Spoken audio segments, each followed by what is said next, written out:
Samantha from Samantha Tutorials here, and today I'm going to show you how to create my Frangipani flower cane necklace. So this is the necklace that we are going to be making. You can see that we have these canes that we need to make, these two.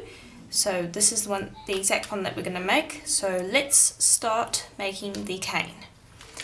So what you're going to need to make the cane is some Kato yellow polyclay and Kato white polyclay, and you want to create a skinner blend between the two. Now I like to use about half a block of Kato for each colour, and then create a skinner blend from those. So you'll just cut half of the white, cut half of the yellow, form those into triangles like you would any other skinner blend, and just create a normal two colour skinner blend. Now if you don't know how to create a two colour skinner blend, I already have a tutorial on how to create a two colour skinner blend, so I'll provide a link in the links below just to prevent this tutorial from running too long. So just create a skinner blend between these two colours, and then we can move on to the next step.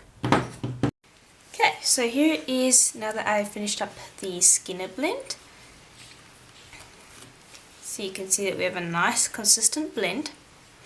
And I just want to explain how much I used of each colour. I used half a block of Kato yellow and 3/4 of a block of Kato white, in case you were wondering. Okay, so now what we want to do is we want to bring over our tissue blade, and we just want to cut off a segment over here, and I'll show you what this is for later. Now what we want to do is we want to take this and we want to fold it in half, keeping the right colours in the right areas, of course. And actually, before we do that, this was rolled out on the thickest setting. I'm now going to take it down to my middle setting, and I'm lengthening it. Then I'm going to take it down to my second thinnest setting, and again I am lengthening the blend.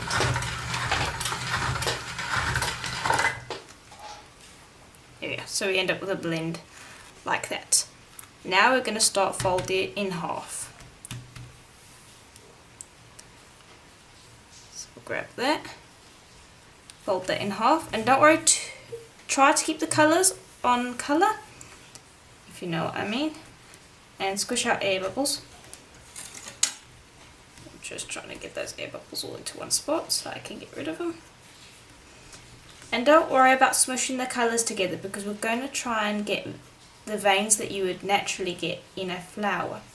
So by smushing the colours together so that you kind of have a little bit of overlap, you will get some veins. So then let me just squish that together again and pick it up,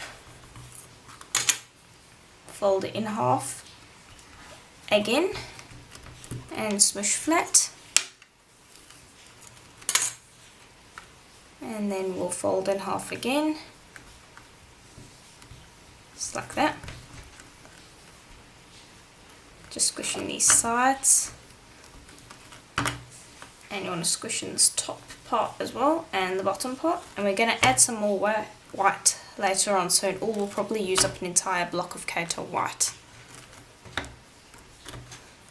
Don't think we'll need more yellow, we'll see. Okay, and then I'm going to fold it in half one last time.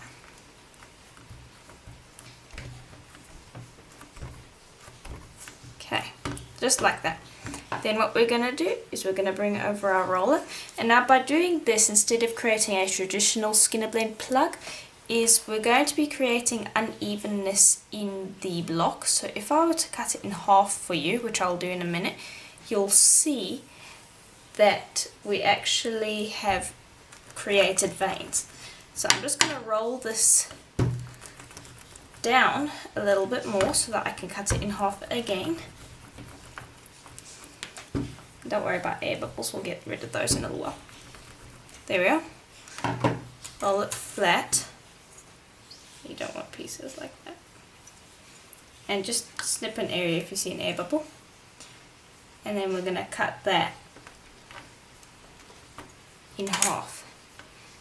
And hopefully you can see that we have some veins and things in there. So now what we're going to do is we're actually going to purposefully place it in such a way that we are going to be stacking it with the white going a little bit further down, as you can see.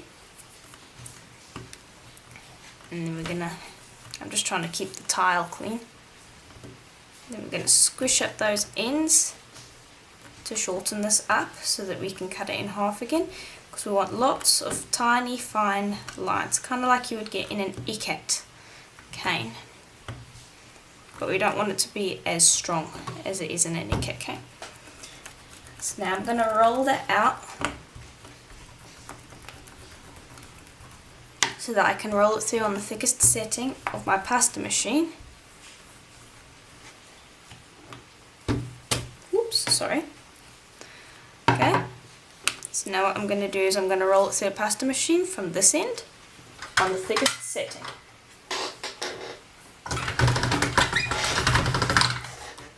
Here we are.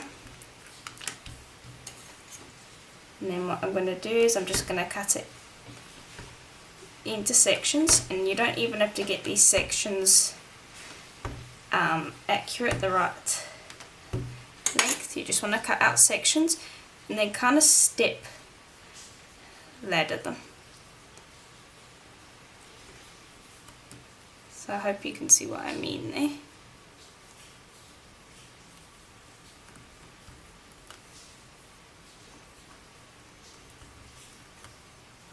And this will create some streaks, which is exactly what you want in this.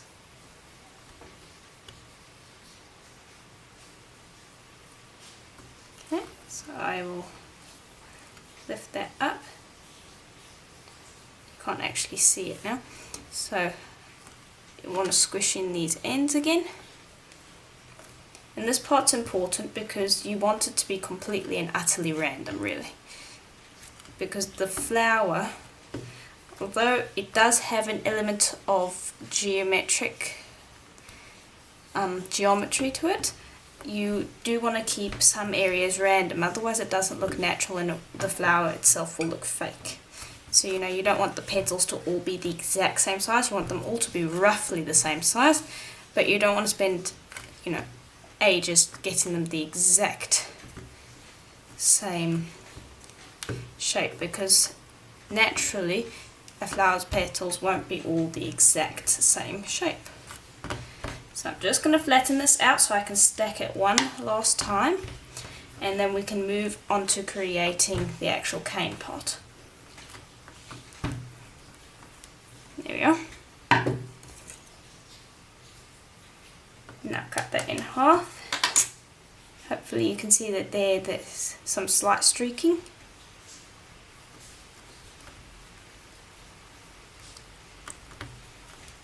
You only want very slight streaks. Okay, then we'll squish that up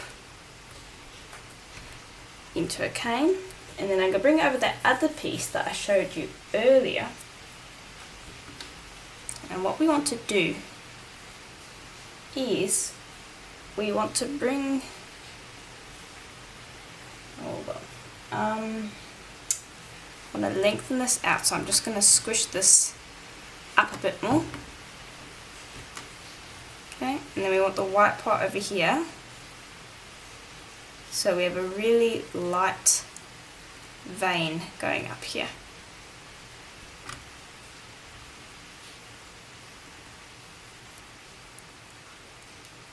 There we are.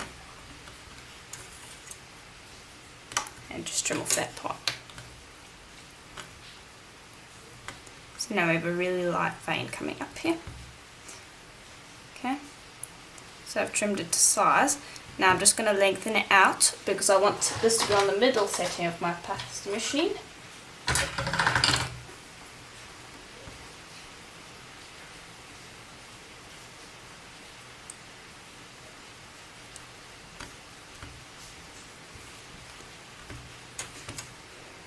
And then we'll trim away the excess.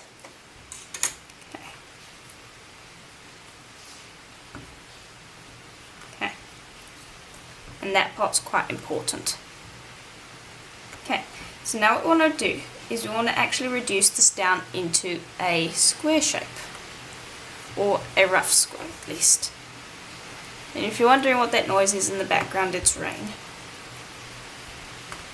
And so we'll bring over our roller and we'll just start condensing it into a square.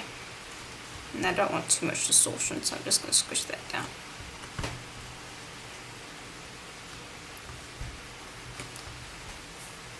Okay, so I'll just gradually start reducing it like I am until I have enough to cut out 5 petals.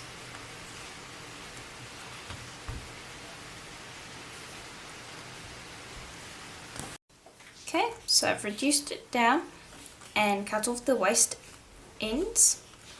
And so now what we want to do is we want to start shaping it.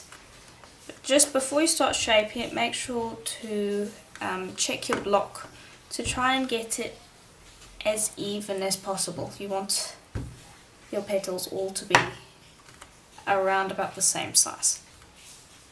Okay, so this part, the yellow part, needs to have a point. So that's the part that I do first. So I squish down on each side, so I blunt up these sides and basically just pinch it downwards to make it rounded. And then once I've done that, I go back up and pinch it upwards to get this pointed shape.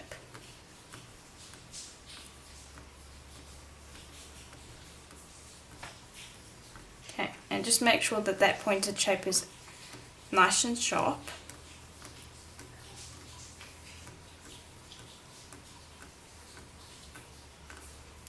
There we go. And then just go along with your fingers and smooth. So you get rid of a lot of the fingerprints. And then just pinch upwards so that you almost form a triangle out of your cane for the moment. You really want this part of your cane to be quite sharp. So just make sure that your points over here are sharp enough. Okay. Then I'll lift that up so you can see here that it's quite sharp. Okay, then you go around the sides and just gently turn it into a nice even triangle, like that. And then what you want to do is you want to lay it on its side and blunt up this corner over here. So it's this side over here that you want to blunt up, and you'll do the same on the other side because you want to start rounding this edge off. So we'll flip and then we'll blunt up this side as well.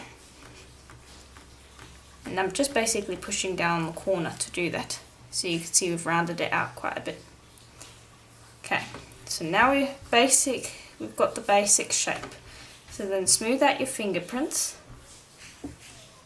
or finger dents really. You don't have to worry about fingerprints, just dents. Okay, and then just check your shape. And then we're going to start cutting it into pieces. So I'll just cut those into pieces. And then just trim off these end pieces over here. And we didn't actually end up needing any more white. Okay, so now you can see on this side that we have just a slight line over here. You want to put that on that side of the petal. You don't want the two lines touching when you assemble. Just want to point that out quickly because it's something that you can very easily miss. Okay, and so now I'm just going and I'm pinching the top of these to make sure that they're nice and rounded. You want them all the same size. Okay, and then we will start assembling. Okay.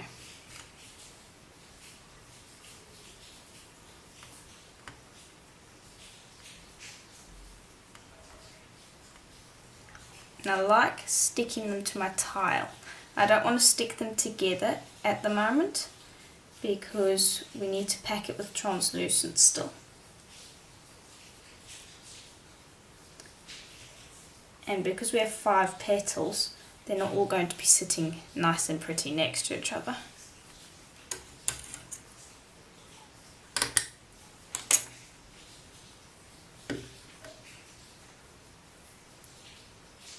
So I'm just assembling it into the basic shape.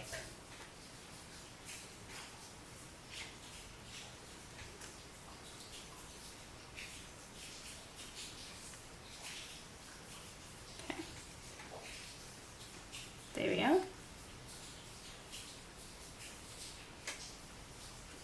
And now just pinch the edges over here, and now we want to fill that with translucent.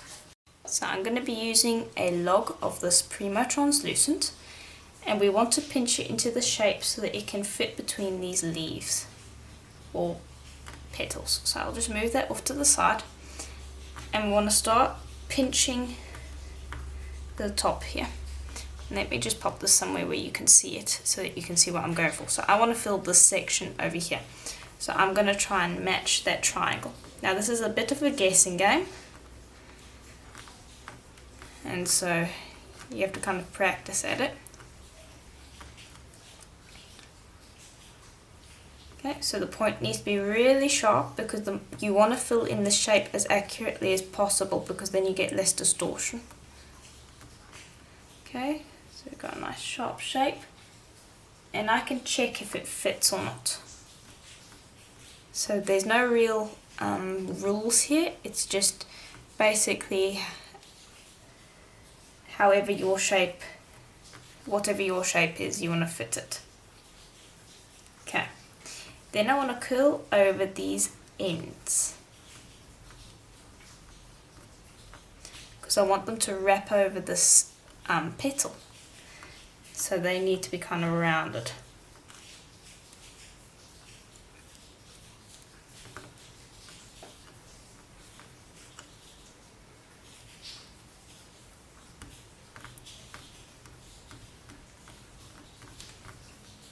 Okay, I'll roll that, and I just want it to be the right shape.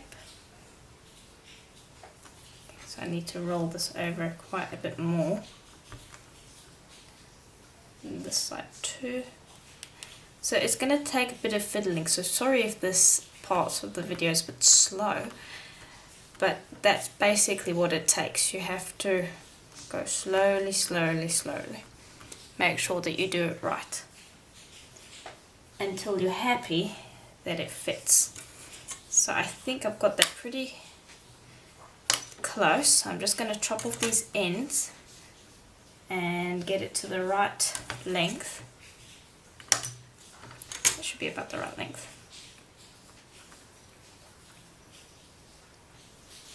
Check in. That side it fits pretty well. About this side. That side fits pretty well as well. Okay, so you just pop that in like that, and then you'd go and do the exact same for all these other petals, and then I'll show you what to do next. Okay, so here is what it looks like, and you can see that I filled in each side, and we've got a nice overhang of translucent, and so now we basically want to start condensing it down, trying to round it out.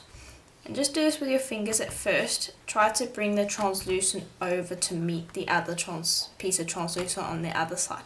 And what this is going to do is going to first off cover your piece with translucent hopefully, and it's also going to give those petals a tiny bit of a point, which is what you want as well. Because as you're bringing that translucent around, you're squishing the clay to give it a point. So you can see it, we're almost done. Almost got all of that translucent in and around.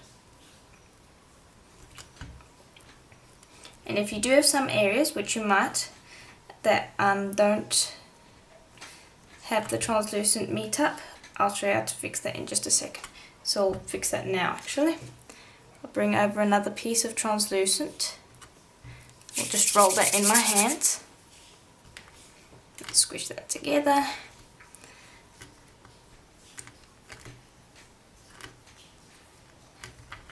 Because we want to create a lock.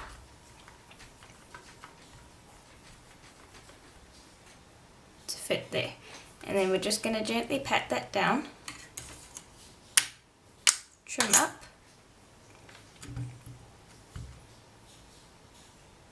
And then stretch that over the problem area and squish it down. Okay, and then we'll continue pressing the translucent in until it meets, and then just smooth it over so that it stays together.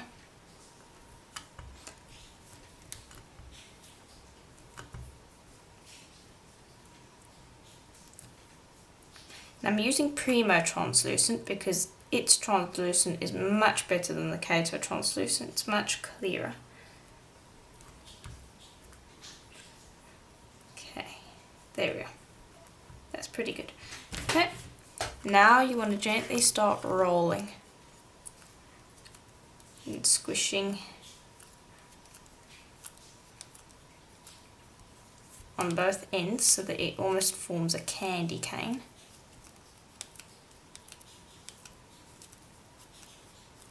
That. So wrapped sweet, I guess. Okay, and then start rolling in the middle.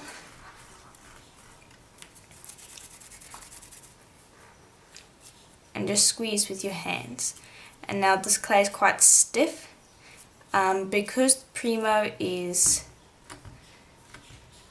Oh, never mind. Because the Primo is naturally more soft than the Kato, I conditioned it only a little bit so that it stays the same consistency as the Kato. So it's going to move quite slowly, and you want it to move slowly, otherwise you'll get cracks in it. Like there's a little crack over there. We'll just squish that in. And you can squish it with your fingers as well. This is a nice way to reduce it as well.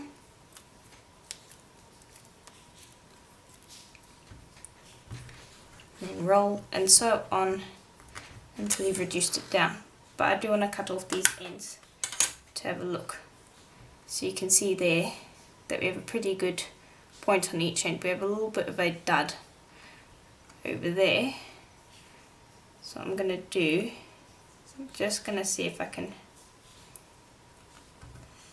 Actually, that kind of makes it look more natural, I guess, because you're not going to get perfect petals on all of the Frangipanis. But you can see why it's quite important to try and get your translucent to meet up, because you get this really nice point. And I'm not sure if the camera can pick this up, but the petals do have little streaks in them. Okay, so there, I'm just going to reduce that down into the sizes that we need, and then we can move on to creating the other canes that we're going to need for this project. Okay, so I have reduced the Frangipani petal or canes down, and so here you can see what they look like in the different sizes, and you can see that I've cut off some pieces so that I can see what they look like, but you can see that I've reduced it down to quite small size. So these are now ready to set aside for the moment. And now we are going to make our first translucent cane. So I've already done the first part because we're going to be making 2 of these, and what we want is we want to have white 3 layers of translucent that were on the thickest setting of the pasta machine, black that was on the thickest setting of the pasta machine, then another layer of translucent on the thickest setting, then another layer of white on the thickest setting, and then another layer of translucent on the thickest setting. So that's the first cane. Then in the second cane, we're basically just going to reverse it. So we're going to take a piece of translucent that was rolled out that has 3 layers of translucent on the thickest setting of my pasta machine, a log of black, And we're just gently going to wrap that around.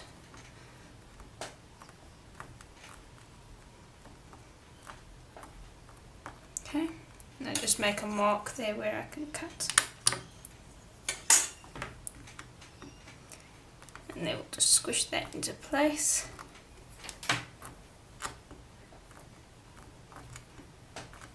This translucent Primo is a little bit old, so it's cracking a little. There we are. So that's the first part.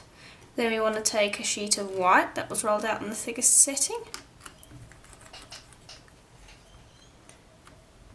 And we want to wrap that around. And then you only want one layer, so I just cut that out there so I know where to join. Yeah. Then we want another layer of translucent. And I'm working with all Primo here, in case you're wondering. Okay, then mark that edge, pull it away, and press it all together. And just roll to make sure it's all nice together. Then we'll take a sheet of black, and again that was rolled out on the thickest setting of the pasta machine.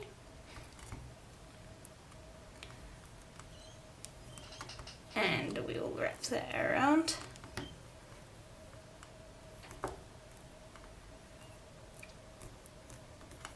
There we are.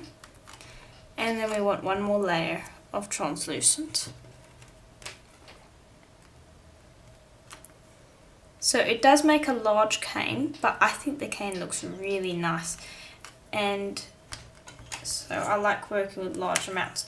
You can always decrease the amounts if you wanted to. Just make your layers that you're wrapping around thinner. So now you can see we have an opposite of this one that we just did. So now what you want to do is you want to just gently start reducing it down. And we want to reduce it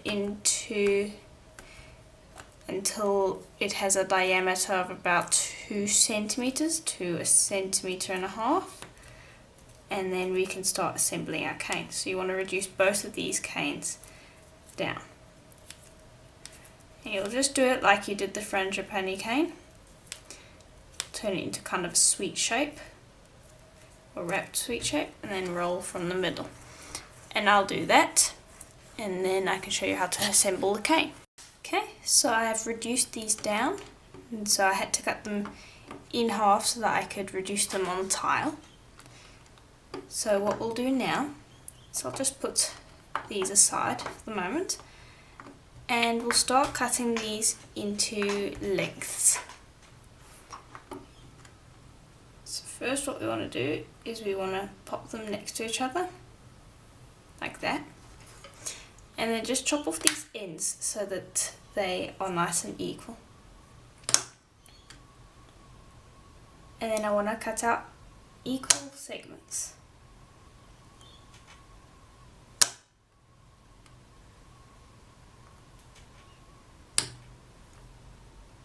All the way along. And I'll do that with the other ones that I have as well.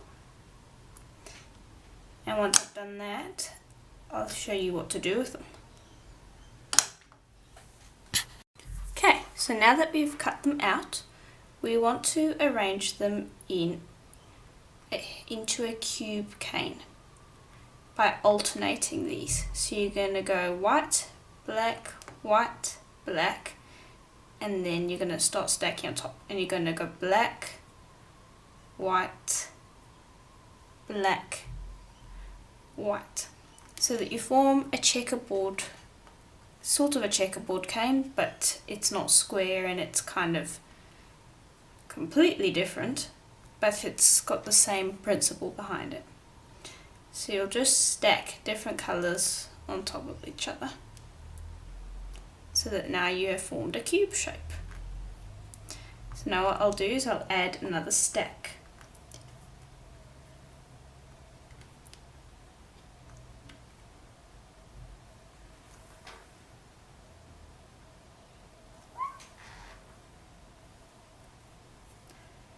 So that we keep our cube shape. It has to stay in this cube,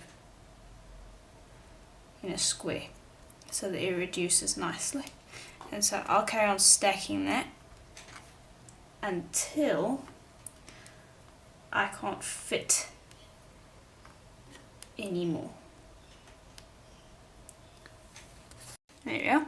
So now I've got a nice big square cane, which I am now going to gently press into that square shape.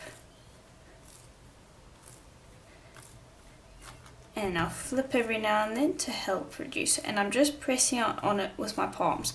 And the point is to not so much reduce it, more as to squish these pieces all together so that they're all stuck together and in their right shapes.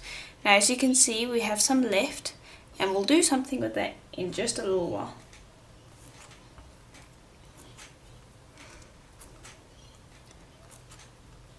Okay, and so I'm pressing it now and it's all together, so we can now bring over our acrylic rod and we can actually start reducing.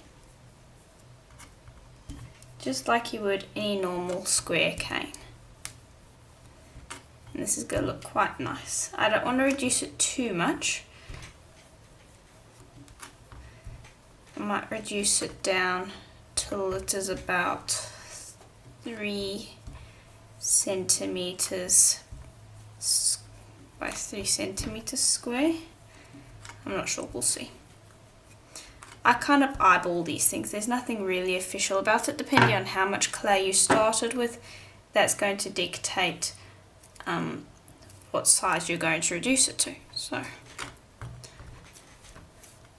there's really no official measurements.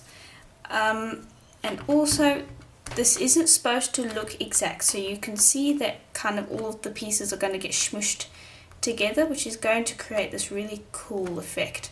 Because we are putting it with a flower cane, so we don't want a rigid cane shape, because otherwise it doesn't really play off the flower very well, because it just looks too geometric.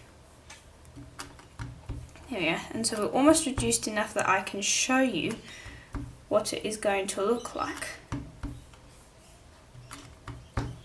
Okay, I'm going to bring over a flexible tissue blade so that I can get a nice sharp image.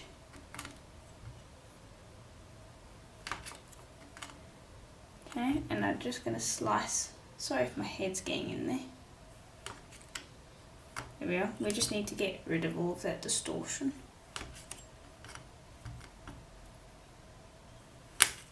There we are. So you can see that we're starting to see what it looks like. So I'm just going to put those aside. And I wish that I could show you that, but it's quite translucent. Okay, so that's the one side. I'm going to slice the other side. And there we are. So you can see that it's quite a cool cane. So now I think I'm going to leave it at this size actually, because it leaves these pieces quite nice and big, and it means that we can see that it's translucent, because we don't want to reduce it so much that these translucent layers get squished too much. So I'll put that off to the side with our other flower canes. We can reduce it a little bit later if we want to. Now we're going to bring over this. And what we want to do is we want to flatten each piece just a bit and then pinch one end. And I'll do that with the black pieces because I don't have enough white pieces to do that with. So I only want to do it with the blacks.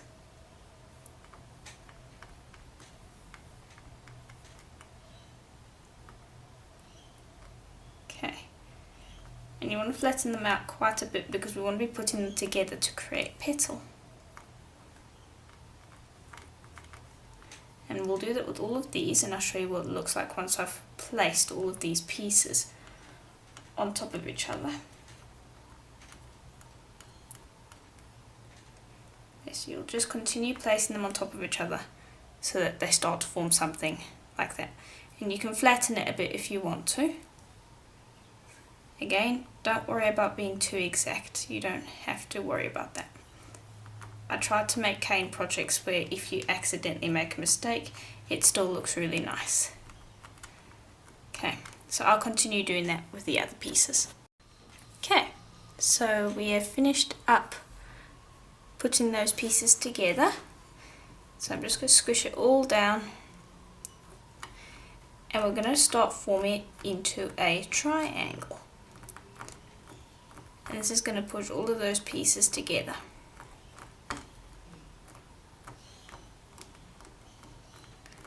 Just like that. And then we're going to start reducing it.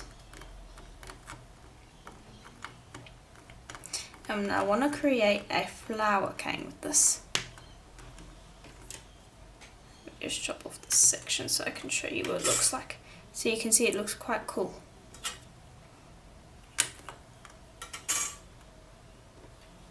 And if you listen closely in the background, you can hear the cat snoring.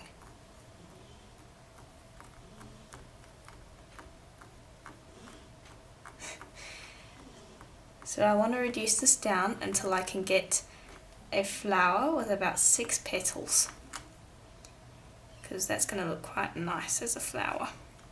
And then the center can be done using these white ones that are left,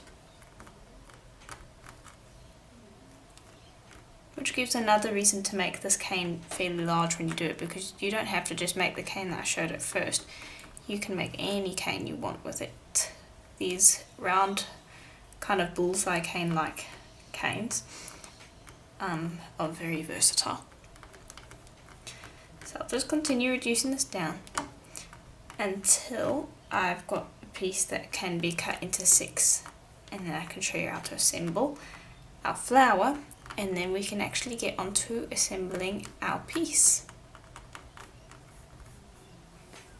So once you've reduced it down, bring over your white pieces, and you want to reduce those down as well. And we're going to make something like a lace cane.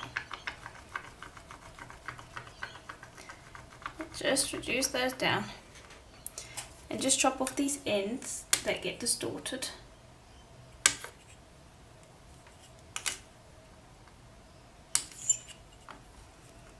And then what we're going to do is we're going to cut it into sections.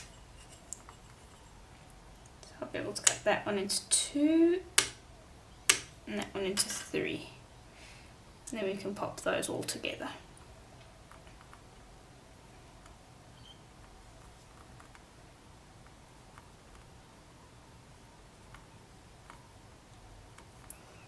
Okay, and then just squish that together into a round to make the center of our flower cane. And I'm going to reduce that down, and we only need a tiny amount of clay to make the center actually. Okay, now just cut off these ends. You can see it's created a little center, and then you can pop that off to the side.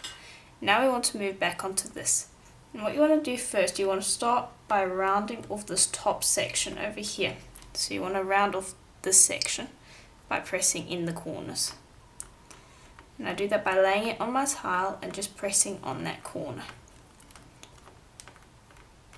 and this will round it out for us.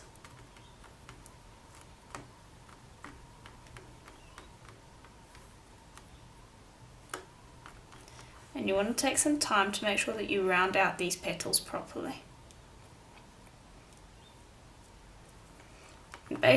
What you can do is you can get it into the basic shape that you want, and then later once you've cut out the petals you can do some refinement, because it's much easier to do that. And we're going to cut that in half. Then I'm going to cut it into 3 pieces.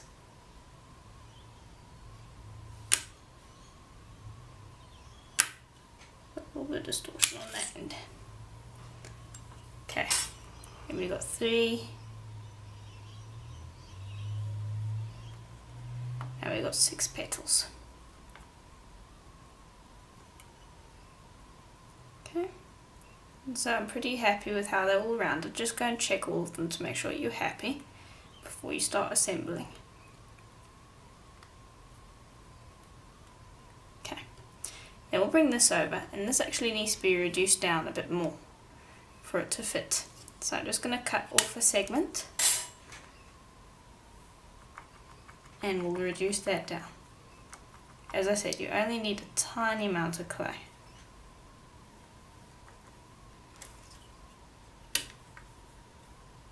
And all these scraps that I'm cutting off you can use, so don't throw them away.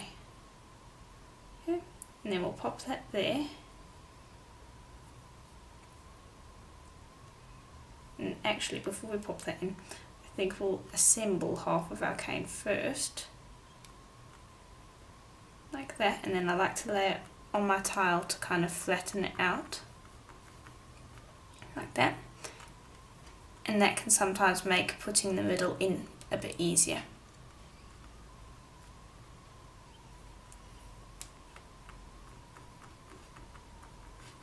Okay. Then I'm just going to bring over a skewer and I'm going to use it to just gently mark out a spot for our segment to go. Because you could do a flower without a segment. Okay, there we go, we've got a bit of a spot for it there. Just roll that out, pop that into its spot.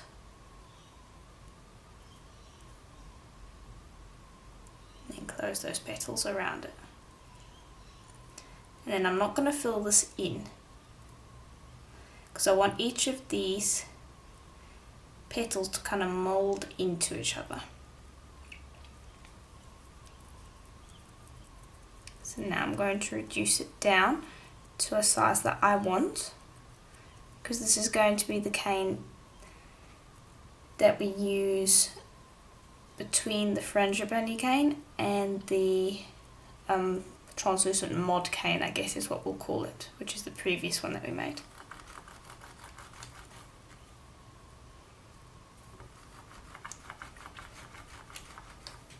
There we go. I'll bring this over and see what it looks like. So you can see that each of these little segments over here actually looks like a flower, or excuse me, a petal, which is what we want. So it creates a really nice detailed look. Okay, we're just going to reduce that down a little bit more. Okay, and then what you can do is just chop off this end piece, and you want to let all of these canes rest. I just want to mention that quickly. But you'll chop off your cane piece like that, and it would lay onto your sheet, which I'll show you in a minute. But you can also just gently dent these ends to kind of give it a little bit more shape before you lay it onto the sheet that I'm going to be showing you in a second, so that it gives it the look that it does have some defined segments. There we go. But it means that it will be more random, which is nice. So I'll put that off to the side and take that out of the way. And so now we have all of our canes. And I think I do want to reduce this down just a little bit more. So I'll do that, and then when we come back I can show you how to start assembling our piece.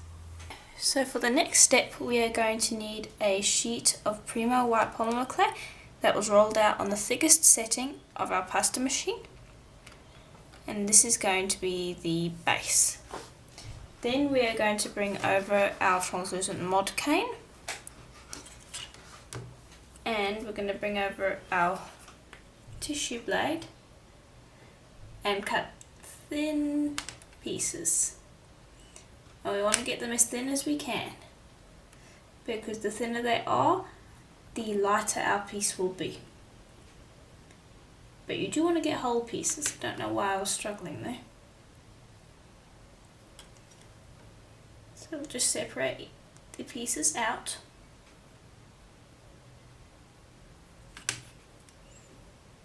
cut them nice and thin. So that one was quite thin. See, it's like paper thin. And then you will apply that to the top of your sheet. And you'll just place them all together like that.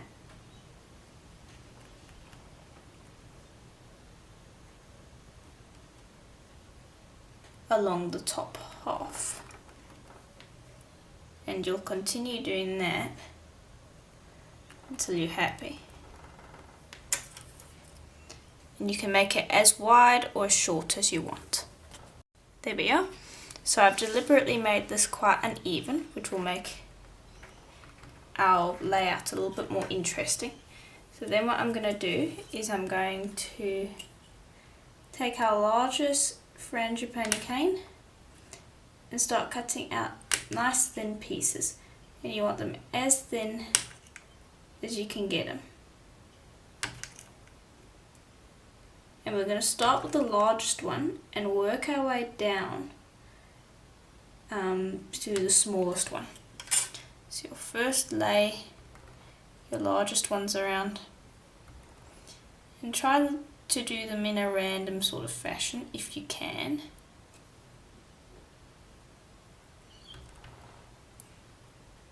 And it's okay if you overlap the mod cane a little bit, that's perfectly fine. So this is where our other cane, the black one that we made, is going to go. And you can use that one if you want, you don't even have to use it, you can just use this, which we might. But I thought I'd show you what to do with the leftovers of that, this cane. So you might not even use that other one. We'll see.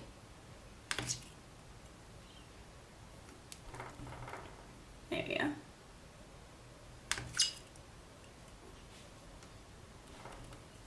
And so I'll continue doing this with the largest one, then I'll go up a size and lay it over the largest flower in the translucent areas.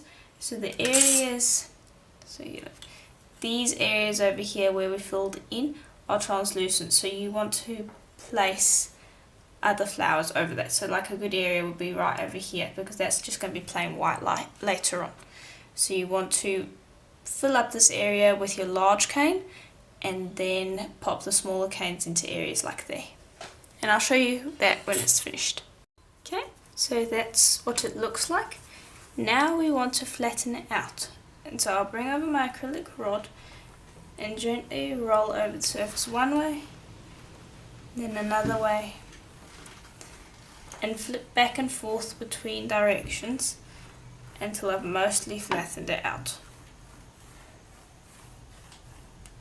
Okay, so that it's all together enough that I can actually pick it up with my blade. There we are. Okay, and I don't think that I'm going to use a middle cane this time round.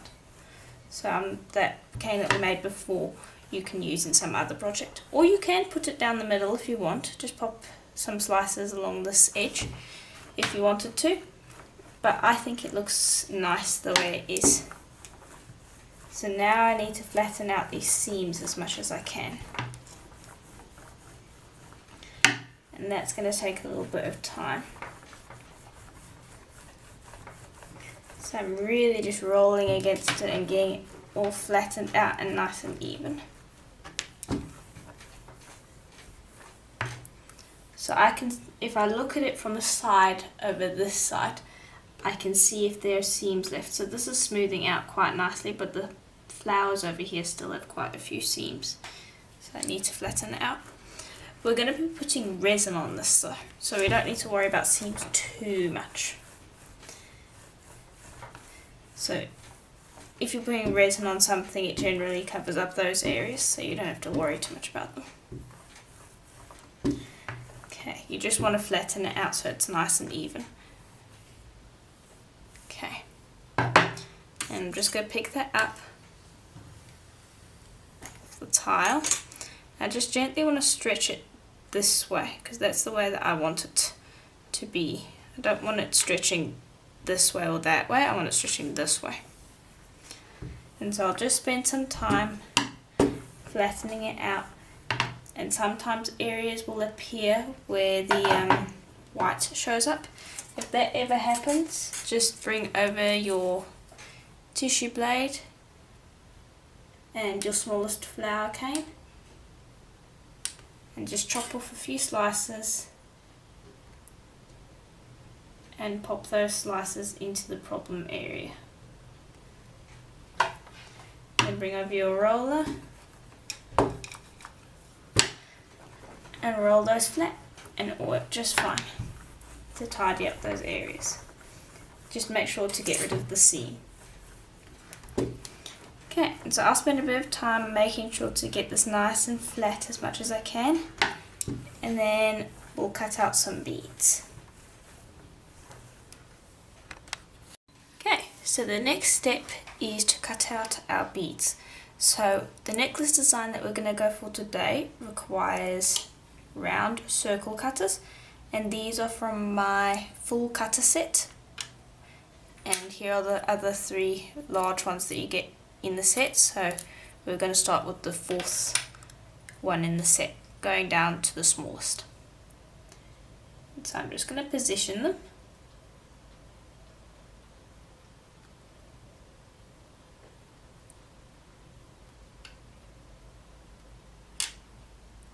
Just to see how much space we have. So I'm going to start that one off over there, that one over there, and so on, because I want to press them together. Okay.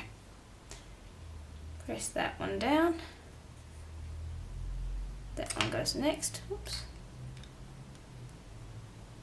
I want to make sure I get enough of the flowers. That one next.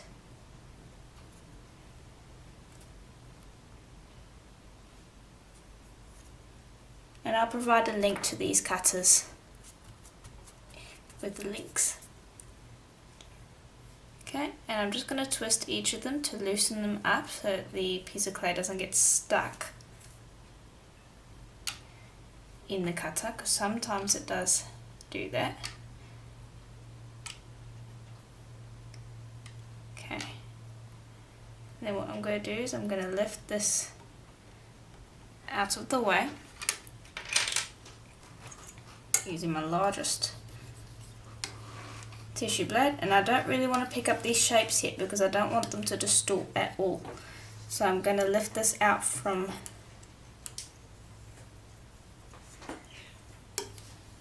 next to it. So that's going to be a little bit of a challenge for me because it's quite a big sheet. There we go.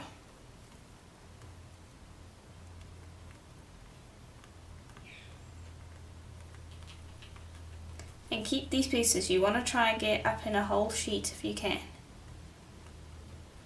There we go. But you want to lift that out of the way and just clean up these edges. Then we're left with these. So just clean up around them because you don't want any of that getting on. Okay, and then you want some smaller cutters. And I'm going to be using these Kemper cutters, and these are the ones that I got from Happy Things. So we're going to start with the largest one from Happy Things, and we're going to cut out a hole. Now my head needs to be over here to see exactly what I'm doing. Okay, and then you'll press down and lift up so you've created a small donut. Then we'll go on to the next size cutter, which is in the Kemper cutter set, and we will cut out a hole there, and then we'll go up another size, and then up another size, and then up another size, and I'll cut out all of those. And there we are. Now we're going to bring over something to pick these out. So this one works pretty well.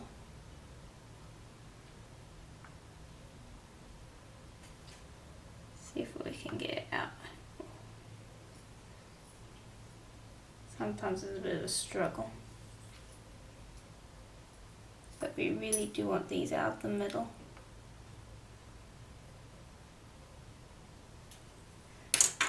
So I might bring this over and recut to help that along.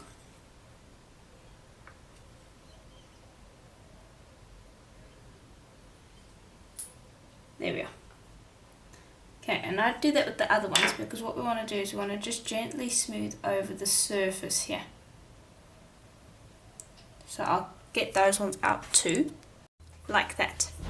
Now just take your finger and gently smooth over the surface to remove fingerprints or anything like that. There we are. And then you want to bring over your heat gun. Now, you don't have to have a heat gun for this part of the process. You could just pop this tile into the oven for half an hour at pretty much recommended temperature. But by using a heat gun to cure the top surface, it means that the bottom will still be raw, and so we'll have a better adherence between that layer and the next layer that we're going to put on for the back. So I prefer to do it this way. You just want to start curing it.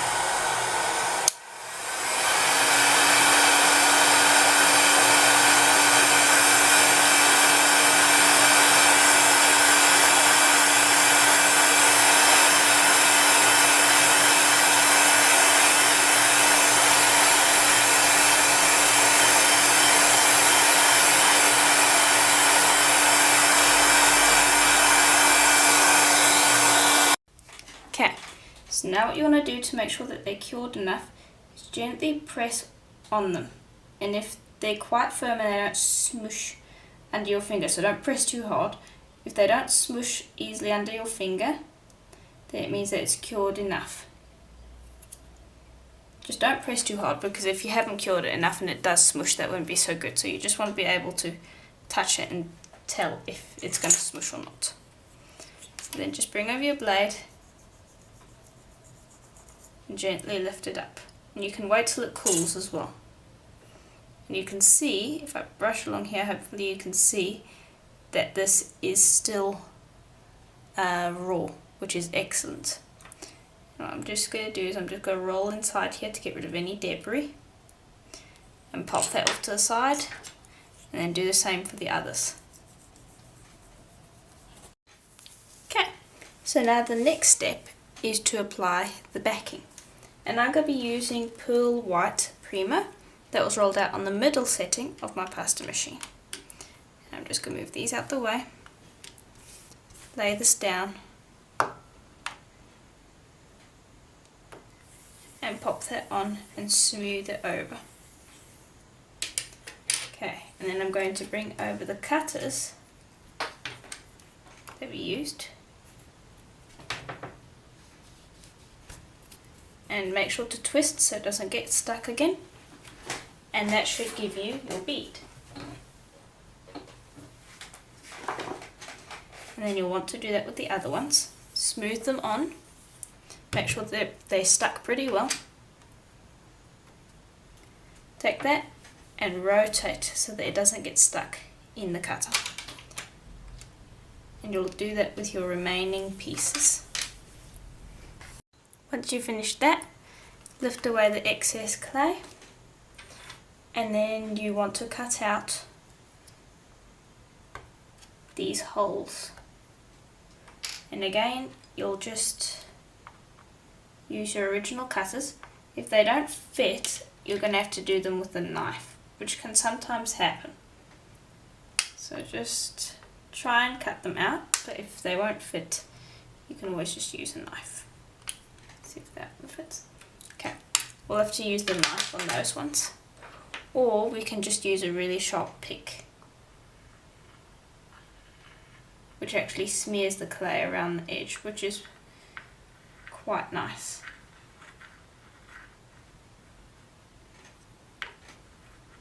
Because then it kind of bonds it.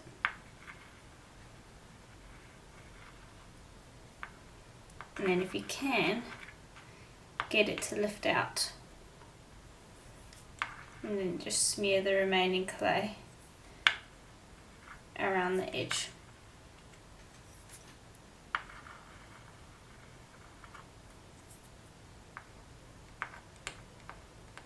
Okay, then I'll bring over my thin tissue blade and lift these up.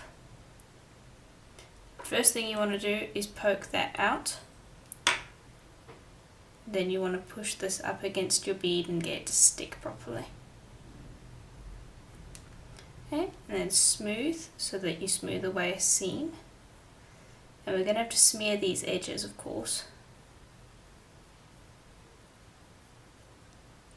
And then I'll take this and use that to smooth around there.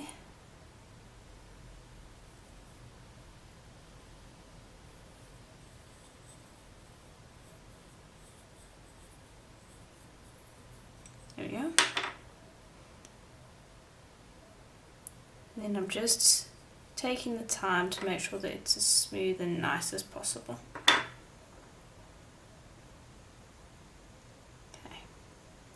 And then you want to look at it from the front and check that you can't see any problems.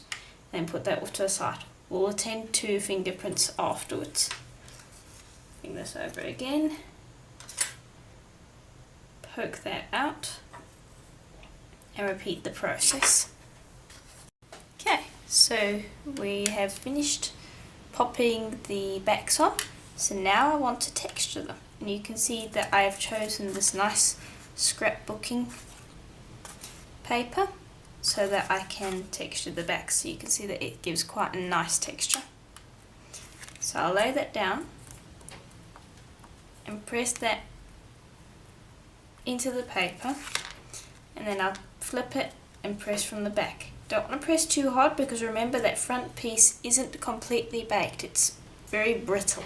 So don't press too hard, just press enough that you're going to impress that texture nicely. Then gently peel it away and that will reveal your texture. And then you want to smooth the sides because it will have bulged out from the original piece. So just gently smooth those sides. Okay, and then I'm actually going to see if I can use my finger here, okay, to rotate and smooth the inside there. And we'll probably antique these backs later on, but for now we want to pop these into the oven for a full hour at Primo's recommended temperature. Remember to tent them and all sorts of things just to prevent scorching, so pop them on top of a ceramic tile. We'll pop them onto a piece of plain paper that's on top of a ceramic tile. Pop that into the oven and then place another piece of plain paper over the top of them to help prevent scorching. Put them in for a full hour and then I can come back and show you how to smooth off these edges. But they look quite nice at the moment. Okay, so while those beads are in the oven, I want to show you what we're going to do with these leftover pieces that we have. So first what you want to do is you just want to patch it up because sometimes you'll have stretched it a bit and so you'll have ended up with some cracks. So just repair that up a bit. And then I also want to separate these two sheets. So I'll just break them off at the edges over here, like that. Like that. So I'm going to move that off to the side. And I'm just going to bring over my roller and roll this flat just to make sure that it's all even still. Okay, just want to get rid of that. Okay, and then what we're going to do is we're going to cut out some small beads. So let me just move this out of the way so I can show you what my idea for the necklace is for. So let me just get that out the way. And so this is basically what the idea for the necklace is. We have the larger donuts and then we have a trail of really small ones and then we have some pearls. So that is basically what we're going to be making. So we're busy making this part right now. So I'll bring that back over. We just need that small part for the moment. And what we're going to do is we're going to use the largest or second largest Kemper cutter to cut out a donut. Like that. and all the yellow ones I want to be the donuts. And then with this one over here, you're going to take a smaller cutter, which is the second smallest one, and you're just going to cut out a round like that. And so then you're going to cut out as many of those as you can from the other sheet, and you're going to cut out as many of these from the sheet as you can. Okay, so the other beads are in the oven. I've made a whole bunch of them and finished them off the same way we finished these ones, so they've got a nice back and everything. And so now these ones are out and the others are in the oven. So now we want to smear the sides of these. So I'm going to take some pearl white polymer clay, roll it into a cylinder, and then just smear it along the side of your bead, just like that. And that will cover the edge. Just smear it into a nice smooth coverage. Okay, and then tidy it up by smearing along the sides, getting rid of fingerprints and things like that.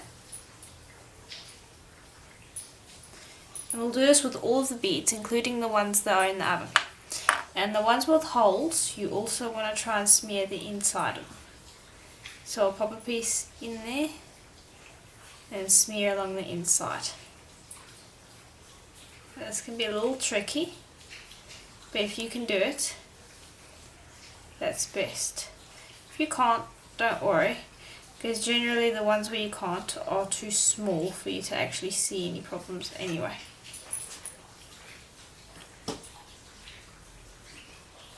There we go. And then I'll just use my finger to smooth along the inside of that. There we are. And just remember to smooth the outside again, get rid of fingerprints. And then you'll do that with all of the other ones. Bake them for half an hour at pretty much recommended temperature, and then we can get onto sanding, putting some Renaissance wax on, and maybe antiquing the back and finishing them off. Okay, so all of the beads are now finished. We have done the sides, so the smaller ones I've finished up the sides. Now I've gone and sanded all of them, and I've put some Renaissance wax on the sides, so I'm going to show you how to do that with this one, which I haven't done yet.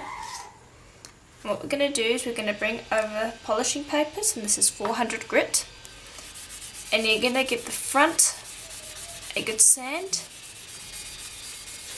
and you only need to go up to 400 because, well, unless you want the sides really shiny, you don't need to worry about going up any higher, because we're going to be putting red resin on the front, so you just need to remove any marks and things like that. The sides, you just want to get rid of marks, and then we'll buff it up with some Renaissance wax and it will go fairly shiny. And the back's got a texture on it, so you don't need to worry about that. And I've decided that I'm not going to antique the back. I'm quite happy with it the way it is. So I'll just give the back a quick sand. So that's all you'll do with them. Then what you want to do is you want to bring over your drill, and this is a pin drill, and you just want to drill from one side of your donut to the other, and you'll do all of this process that I'm showing you, you'll do with all of the beads.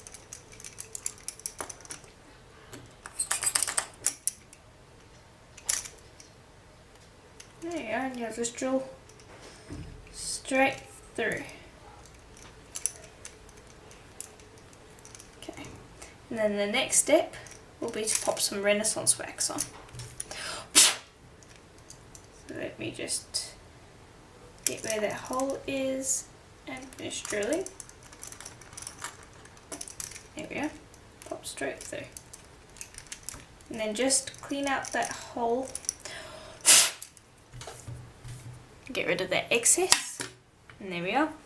Then you'll bring over your Renaissance wax. And this is what it looks like. And you'll bring over an old polishing cloth. That's what I'm going to be using. And just take a little bit of Renaissance wax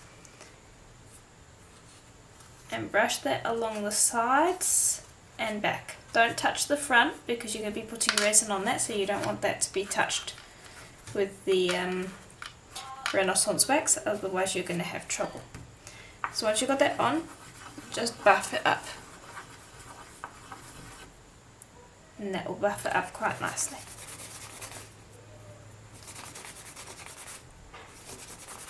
There we go. And then you'll let that cure for around 5 minutes. And then we'll apply the resin. So the next step is to mix up your resin. So I'm going to be using ice resin today, and you can use any resin you want so long as it's compatible with polymer clay. So you can use Lisa Bivalka's Magic Gloss, you can use Teresa Pandora's resin. I'll also provide a link to both of those, and I just prefer to use ice resin because if you're mixing it in these two containers by hand, I find that it's the cheapest one that I can find, and it looks really good. So it's the cheapest, but it's also really good. So I want to mix 10 mils of resin. So I'm going to start with the resin first because it's got a thicker consistency than the hardener, so it's always better to start with the resin. And I'm going to be making 10 mils, which I think should be enough to do our beads. Okay, so I'm starting with the resin, and I'm just busy coating the bottom, making sure that I've touched all the edges, because that helps it pour more evenly. And here, let me just show you what I'm doing. And then I'm squeezing this out. And now you always want to use a measuring cup if you're mixing this by hand, and you want to be as accurate as you can get because this resin doesn't really leave a lot of room for error. So it's definitely worth practicing with if you are using a lot of resin, but if you're using not that much resin, one of the 1 part ones would work better because it's not the easiest resin to work with. But once you get the hang of it, it works really well. So now you can see that this part B, I do believe, yeah, part B works much better. So now I'm just busy dripping that in.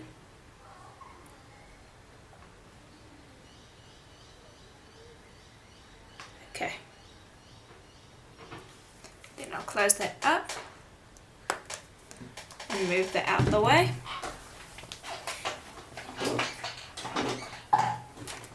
And then I'll bring over a skewer and I'll start mixing.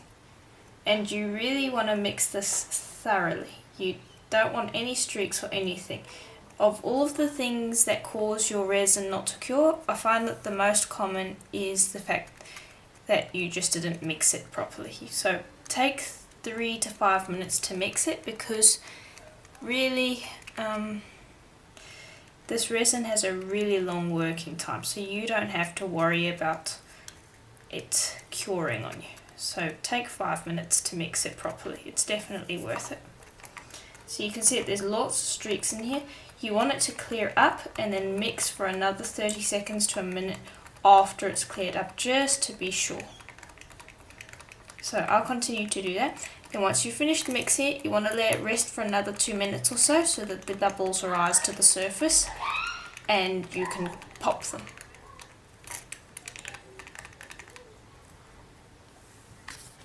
Okay, so what we've done is we've let it rest, and I've used a straw to pop all of the bubbles by blowing. Now what we're going to do is we are going to pop some resin on. So I'm just going to use this mat for my smaller pieces, like these small donuts and these really small ones. And then I'm going to use a silicone mat, and excuse the colour. Let me just turn that down for you. I'm going to use the small silicone mat for the larger pieces. So we'll start with a larger piece. Let me just brighten that up a bit. And we'll start on the outside over here. And I'll bring it over a skewer And I don't want to apply too much resin. I want a very thin coverage because with this giant hole in the middle, you're just asking for resin to drip through it. So apply a tiny bit at a time. All of the shapes that are hard to cover with resin, at least flat shapes that is, donuts are the worst. So you really need to be careful. Tiny bits at a time. And this is what I would do with all of my shapes really. You want to go right up to the edge, but don't break the surface tension.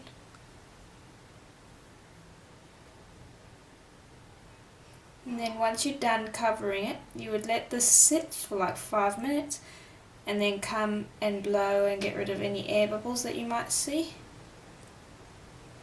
And then come back every now and then just to check for air bubbles. Okay, and I'm just checking the edges. And there we are. So that's what I'm going to do with all of the other shapes. Okay, so our beads are finished curing, and so now we are ready to start assembling the necklace. So I've got this silk thread that I've cut out, and I've got 2 really long pieces because we need quite long pieces. And this is what we're going to be stringing our pieces on. So you'll take those 2 pieces, like that, and just keep those together because you're going to need that. And then you're going to need your main pendant as well, which only has 1 hole in it. It doesn't go through to the other side. And you're also going to need E6000. So you're going to grab some E6000. I'm just going to pop it onto the tile over there so that it is out of the way. I'm just going to grab a bit and I'm going to work it into this hole.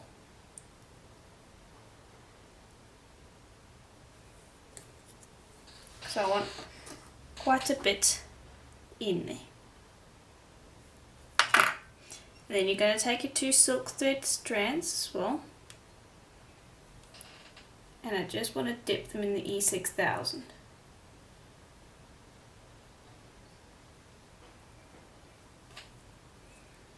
Okay. I'm gently going to twist them.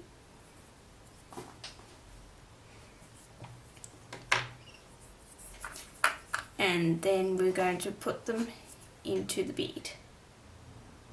And this can be a little bit of a challenge.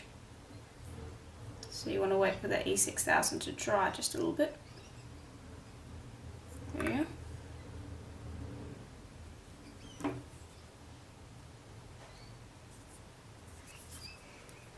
And then you want to work it into there.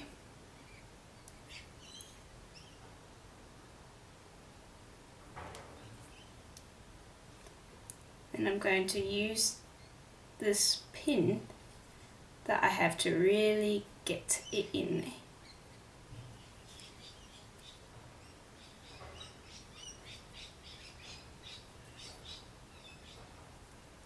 Okay. And once I've got a certain amount in, just want to get it in a little bit more because we want this to be stuck in there good.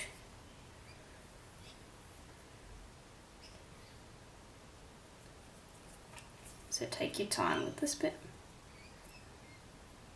That 1 thread, use this to go in. There. Okay, once you've done that, bring over your E6000 again to get a bit of a fresh dollop. And then just paint around that edge.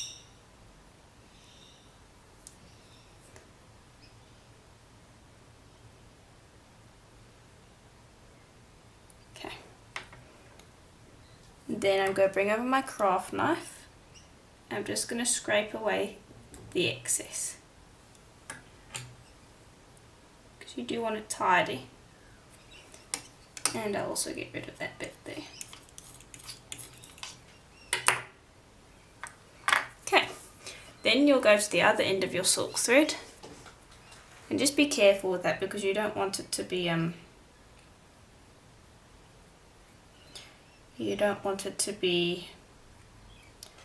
pulled out.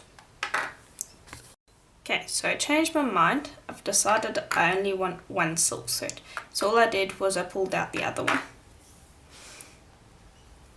Okay, so I've also put some E6000 on the end over here for it to dry, because I want the end to be nice and stiff so it's easier to go through the beads. And I'm going to be using these white howlite beads. I'm just going to thread one on, then I'm going to go over to the next bead that we have, thread the strand through,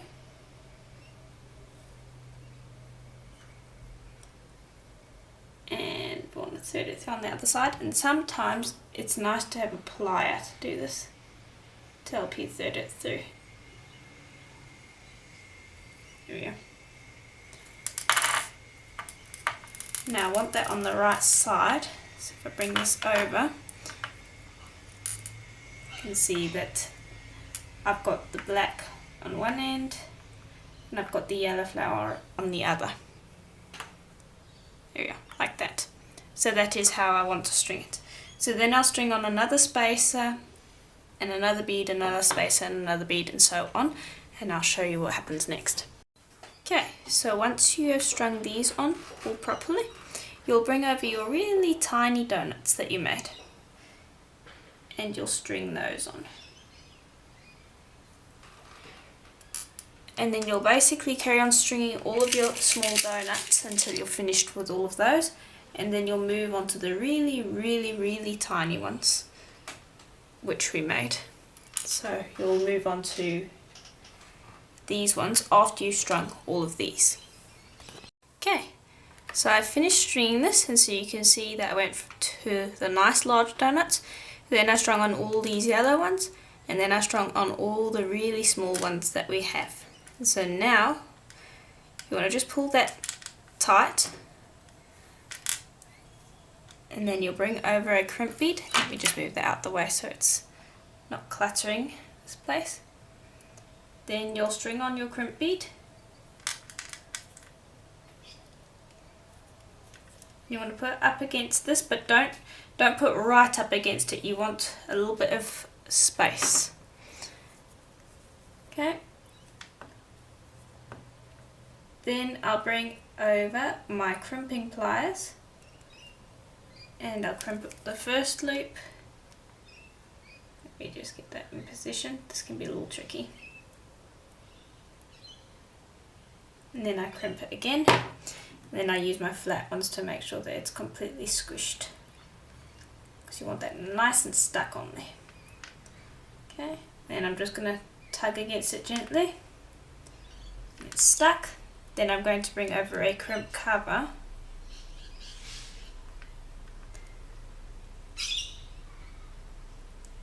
And I want to cover up that crimp. Nice and neatly, like that. And I'm just gently going to pull. Then I'm going to bring over my pliers and then cut that thread right over there so that it's no longer visible. Okay, just like that. Now what you would do is whenever you want to wear it, just thread these over, and this is the actual necklace part because this donut won't go through the hole. If you want the donut to go through the hole, you need to measure this hole beforehand to make sure that it is large enough to let these small donuts through, but I only want these ones to be able to go through. So you can see there that this is the necklace part, which is really pretty, and it's mostly the Frangipanis. And then over here, just turn that around so you can see the entire thing. Then you have a nice little tail going down over here. So I'll bring you over to my light box so I can show you what this looks like. There we are. So my stand isn't actually long enough for this. So if I carry you down, you can see we have a little bit of a tail over there, but it's meant to be like that. I wanted the necklace to be nice and long with a nice tail.